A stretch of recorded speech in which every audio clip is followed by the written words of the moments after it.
आणि यानंतर आपण थेट विधान भवनामध्ये जाऊयात। मुख्यमंत्री या ठिकाणी पोहोचलेले आहेत। मुख्यमंत्र्यांनी बाईकवरून हा प्रवास केल्याचं बघायला मिळतं आहे।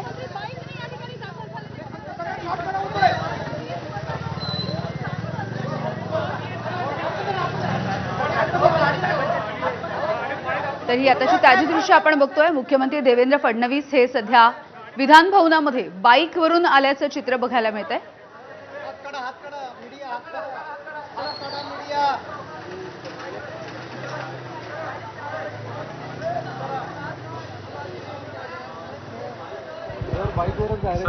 तर मुख्यमंत्री देवेंद्र फडणवीस आणि त्यांच्यासोबत सांस्कृतिक कार्यमंत्री आशिष शेलार असे हे दोघे जण बाईकवरून सध्या पोहोचलेले दिसतात। आणि पंतप्रधान नरेंद्र मोदी यांनी ज्या पद्धतीने इंधनाच्या बचतीचं आवाहन केलेलं आहे देशवासियांना, त्यानंतर त्यांची ही बाईक सवारी।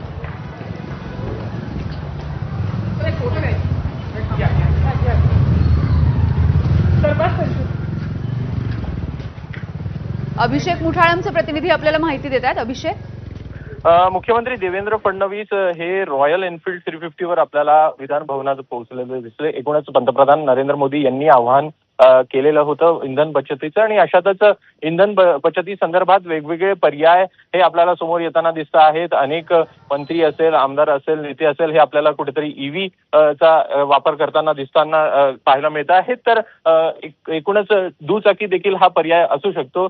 या संदर्भात देखील मुख्यमंत्र्यांकडनं आताच आपण पाहिलं की मुख्यमंत्री देवेंद्र फडणवीस स्वतः दुचाकीवर दाखल झालेत। सोबतच आशिष शेलार देखील त्यांच्या सोबत आपल्याला पाहायला मिळालेत। एकूण संपूर्ण जो मुख्यमंत्र्यांचा ताफा आहे किंवा मग जो कॉन्वॉय आपण म्हणू शकतो, मुख्यमंत्री स्वतः आपल्याला त्या कॉन्वॉय मध्ये दिसलेत, ज्यामध्ये टू व्हीलरचा हा संपूर्ण कॉन्वॉय होता आणि आतमध्ये मुख्यमंत्री हे आपल्याला दाखल होताना दिसलेच। प्रामुख्यानं जे एकूण पर्याय आहेत त्यापैकी हा देखील एक पर्याय असू शकतो। अशा प्रकारे मुख्यमंत्र्यांकडनं देखील एक सूचक इशारा जो आहे तो देण्यात आल्याचं आपल्याला दिसतं। अगदी अभिषेक, तुम्ही म्हणताय तसं मुख्यमंत्र्यांच्या ताफ्यामध्ये अनेक लोक असतात, सुरक्षेच्या दृष्टीने देखील ह्या ताफ्याला महत्त्व असतं। मग बाकीच्या ताफ्याचं नेमकं काय? नक्कीच मुख्यमंत्र्यांच्या पुढे जर पाहायचं तर एक पायलट आपल्याला पाहायला मिळतो, आणि तशाच प्रकारचे आपल्याला पायलट ज्या बाईक आहेत त्या मुख्यमंत्र्यांच्या ताफ्यात ह्या दिसल्या। सोबत मुख्यमंत्री असेल किंवा मग इतर जे त्यांचे सिक्युरिटी गार्ड्स आहेत, सिक्युरिटी पर्सनल्स आहेत, ते देखील आपल्याला अशाच प्रकारे टू व्हीलरवर दिसले।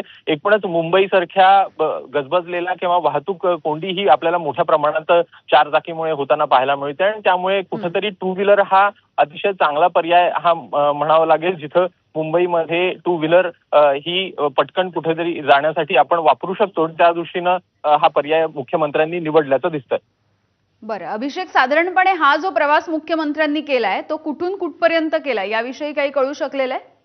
मुख्यमंत्री देवेंद्र फडणवीस हे वर्षा निवासस्थानावरून निघालेले होते। हा संपूर्ण कॉन्वॉय पाहायचा तर मुख्यमंत्र्यांचा वर्षा निवासस्थानावरून ते विधान भवनापर्यंत आपल्याला येताना दिसला, आणि मुख्यमंत्री हे तसेच आपल्याला मंत्रालयात देखील जाताना दिसतील इथून।